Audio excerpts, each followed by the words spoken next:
India New Zealand 4ാം 2020 മത്സരം ഇന്ന് വിശാഖപട്ടണത്ത് നടക്കാൻ പോവുകയാണ്. രാത്രി 7 മണിക്കാണ് മത്സരം നടക്കാൻ പോകുന്നത്. കഴിഞ്ഞ 3 മത്സരത്തിലും നിരാശപ്പെടുത്തിയ സഞ്ജു സാംസൺ ഇന്ന് കളിക്കുമോ എന്ന കാര്യം സംശയമാണ്.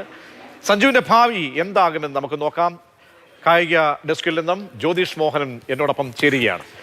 ജ്യോതിഷ്, കഴിഞ്ഞ 3 മത്സരങ്ങൾ സഞ്ജുവിനെ സംബന്ധിച്ച് മാറ്റുരയ്ക്കാൻ കിട്ടിയ ഒരു അവസരമായിരുന്നു. പക്ഷേ ആ 3 അവസരങ്ങളും നഷ്ടപ്പെടുത്തി 0-ന് പുറത്തായി 3ാം മത്സരത്തിൽ. അങ്ങനെ ഉള്ള ഒരു വിക്കറ്റ് കീപ്പറെ, ഒരു ബാറ്റ്സ്മാനെ ഓപ്പണറായി ഈ ദിവസം ഇന്ന് കളിക്കാൻ ഇന്ത്യ ഇന്ന് ഫീൽഡ് അങ്ങനെ ഈ ഒരു മത്സരത്തിൽ ഫീൽഡ് ചെയ്യിക്കുമോ?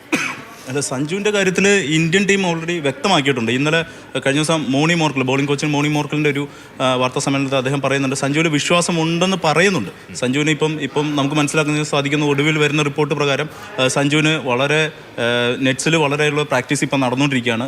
തീവ്രമായുള്ള പ്രാക്ടീസ് നടക്കുന്നുണ്ട്. സഞ്ജു അത് ഓവർകം ചെയ്ത് വരും. കഴിഞ്ഞ 3 മത്സരത്തിൽ നേരിട്ട സമ്മർദ്ദവും ആ പിഴവും എല്ലാം തന്നെ സഞ്ജു ഓവർകം ചെയ്ത് ഇന്നത്തെ മത്സരത്തിൽ വിശാഖപട്ടണത്ത് നടക്കുന്ന മത്സരത്തിൽ തിരിച്ചു വരുമെന്നുള്ള പ്രതീക്ഷ ഇന്ത്യക്കുണ്ട്. പക്ഷേ എന്നാൽ പോലും സഞ്ജു ഈ കഴിഞ്ഞ മത്സരത്തിൽ 10-6, പിന്നെ കഴിഞ്ഞ മത്സരം ഗോൾഡൻ ഡക്ക് ആയിരുന്നു. അപ്പം ഈ ഒരു പെർഫോമൻസ് നമ്മളൊന്ന് അനാലിസിസ് ചെയ്ത് നോക്കിക്കഴിഞ്ഞാൽ, പരിശോധിച്ച് നോക്കിക്കഴിഞ്ഞാൽ മനസ്സിലാക്കാൻ സാധിക്കുന്നത്, ഇപ്പം നിലവിൽ ഇന്ത്യൻ ടീമിലുള്ളതിൽ തിലക് വർമ്മ നല്ല ഫോമിലാണ്. അദ്ദേഹം പരിക്കും മൂലം മാറി നിൽക്കുകയാണ്.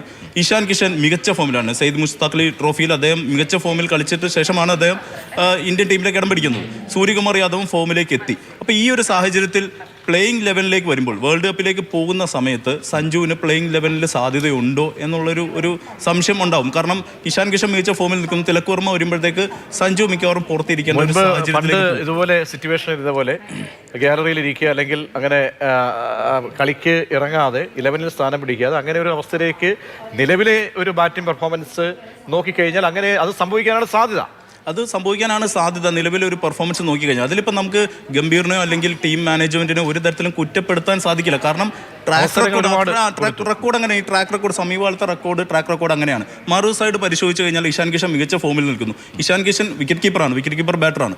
ഇഷാൻ കിഷനെ കീപ്പിംഗ് ഏൽപ്പിക്കാം, അങ്ങനെ ചെയ്യാം തിലക് വർമ്മ ടീമിലേക്ക് വരുമ്പോൾ. അങ്ങനെ ഒരു നിലപാടിലേക്ക് ടീം പോയി കഴിഞ്ഞാൽ സഞ്ജു ബെഞ്ചിലിരിക്കേണ്ട ഒരു അവസ്ഥയിലേക്ക് പോകും. ലോകകപ്പിൽ നമുക്ക് സഞ്ജുവിനെ ചിലപ്പം കാണേണ്ട വരും. പക്ഷേ ഈ അവസാനം നടക്കുന്ന ഈ 2 മത്സരത്തിലും ടീമിന് സമ്പൂർണ്ണമായിട്ടും സഞ്ജുവിൽ കോൺഫിഡൻസ് ഉണ്ട്. സഞ്ജു തിരിച്ചു വരുമെന്ന് പൂർണ്ണ വിശ്വാസം ടീമിനുണ്ട്. അല്ല, വീക്ക് പോയിന്റ്സ് സഞ്ജുവിന്റെ എവിടേക്കാണ്? ഒരു കൺസിസ്റ്റൻസി പലപ്പോഴും കാത്തു സൂക്ഷിക്കാൻ കഴിയാതെ പോകുന്നു. എന്നിട്ടും ഈ പറയുന്ന കോച്ചായാലും ഗൗതം ഗംഭീർ ഉൾപ്പെടെയുള്ള പ്രധാനികൾ ഉൾപ്പെടെ സഞ്ജുവിൽ ഒരു ടീം മാനേജ്മെന്റ് ഉൾപ്പെടെ സഞ്ജുവിൽ ഒരു വിശ്വാസം ഇനിയും കാണുന്നത് എന്തുകൊണ്ടായിരിക്കാം? അതിൽ പലതരത്തിലുള്ള വിലയിരുത്തലുകൾ നടക്കുന്നുണ്ട്. സഞ്ജു മികച്ചൊരു പ്ലെയർ ആണെന്നുള്ള കാര്യത്തിൽ യാതൊരു തർക്കവുമില്ല. അതിൽ ആർക്കും സംശയമില്ല. മികച്ച ബാറ്ററാണ്, മികച്ച വിക്കറ്റ് കീപ്പറാണ്, മികച്ച ഓപ്പണിംഗ് ബാറ്ററാണ്. അതിൽ യാതൊരു തർക്കവും തന്നെ നമുക്കില്ല. പക്ഷേ ഇവിടെ സംഭവിക്കുന്നത് വെച്ച് കഴിഞ്ഞാൽ സഞ്ജുവിന് സ്ഥിരമായിട്ടൊരു പൊസിഷൻ കൊടുത്തിട്ടില്ല എന്നുള്ളൊരു വിലയിരുത്തൽ, അതൊക്കെ ഓരോരുത്തരുടെ വിലയിരുത്തലാണ്. അപ്പം ആ ഒരു സാഹചര്യത്തിൽ സഞ്ജു പല പൊസിഷനിൽ കളിക്കുന്നു. പിന്നെ സഞ്ജു ഇപ്പം ഓപ്പണിങ്ങിന് ഇറങ്ങുന്നു. ആ ഒരു സമ്മർദ്ദം സഞ്ജുവിന് താങ്ങാൻ സാധിക്കുന്നില്ല എന്ന് വിലയിരുത്തുന്നവരുണ്ട്. സഞ്ജു പക്ഷേ ഈ സമ്മർദ്ദം താങ്ങാൻ സാധിക്കാതെ ആദ്യത്തെ ഒരു മത്സരത്തിൽ സഞ്ജുവിന് സ്ഥിരമായി ടീമിൽ നിൽക്കണം എന്നുള്ളൊരു ആഗ്രഹത്തിൻ്റെ പുറത്ത് ഉള്ള ഒരു സമ്മർദ്ദമാണോ സഞ്ജുവിന് അബദ്ധത്തിൽ പോയി ചാടിക്കുന്നത്, അനാവശ്യമായ ഷോട്ടുകൾ പ്രയോഗിക്കാൻ സഞ്ജുവിനെ പ്രിയപ്പെടുത്തുന്നതെന്നൊക്കെ ഉള്ള അങ്ങനത്തരത്തിലുള്ള വിലയിരുത്തലുകളൊക്കെ ഉണ്ട്. പക്ഷേ ഇന്നിപ്പം എന്തായാലും ഇന്ത്യൻ ടീമിന് യാതൊരു സമ്മർദ്ദമില്ല. കാരണം 3 മത്സരങ്ങൾ ജയിച്ച് പരമ്പര ഇന്ത്യ സ്വന്തമാക്കി. സഞ്ജുവിന്റെ ദിവസമാണ്. സഞ്ജുവിനെ ഇറക്കിക്കഴിഞ്ഞാൽ സഞ്ജുവിന്റെ ദിവസമായിട്ട് വേണമെങ്കിൽ മാറ്റാം. ഇന്നത്തെ ഒരു പെർഫോമൻസ് സഞ്ജു മികച്ച രീതിയിൽ ഇന്നും പിന്നെ അടുത്ത കാര്യവട്ടം നടക്കുന്ന മത്സരത്തിലും സഞ്ജു മികച്ച രീതിയിൽ പെർഫോം ചെയ്ത് കഴിഞ്ഞാൽ തീർച്ചയായിട്ടും സഞ്ജുവിന് ടീമിൽ ഇടമുണ്ട്. സഞ്ജു അത്രയും നിസ്സാരക്കാരന ഒരു പ്ലെയർ ഒന്നുമില്ല. സഞ്ജുവിനെ ഈ ഇന്ത്യൻ ടീമിനെ അറിയാം, മലയാളികൾക്കറിയാം, ലോക ക്രിക്കറ്റിനെ സഞ്ജുവിനെ അറിയാം. അത്രയും മികച്ചൊരു പ്ലെയർ തന്നെയാണ്, അതിൽ യാതൊരു തർക്കവുമില്ല. പക്ഷേ സഞ്ജു ആ സമ്മർദ്ദം അതിജീവിച്ച് ആ പഴയ സഞ്ജു ആയിട്ട് തിരിച്ചു വരണം. എന്നാലേ സഞ്ജുവിനെ മലയാളി ആരാധകരൊക്കെ തന്നെ വലിയ ആരവം സഞ്ജു കളിക്കാൻ ഇറങ്ങുമ്പോഴൊക്കെ നടത്തുന്നത്. പക്ഷേ മലയാളികളെ സംബന്ധിച്ചും ഇന്നൊരു ഭാഗ്യപരീക്ഷണത്തിന്റെ ദിവസമാണ്. തീർച്ചയായിട്ടും. അപ്പോൾ നമുക്ക് കാത്തിരിക്കാൻ വൈകിട്ട് വരെ സഞ്ജു ഇന്ന് കളിക്കാൻ ഇറങ്ങുമോ?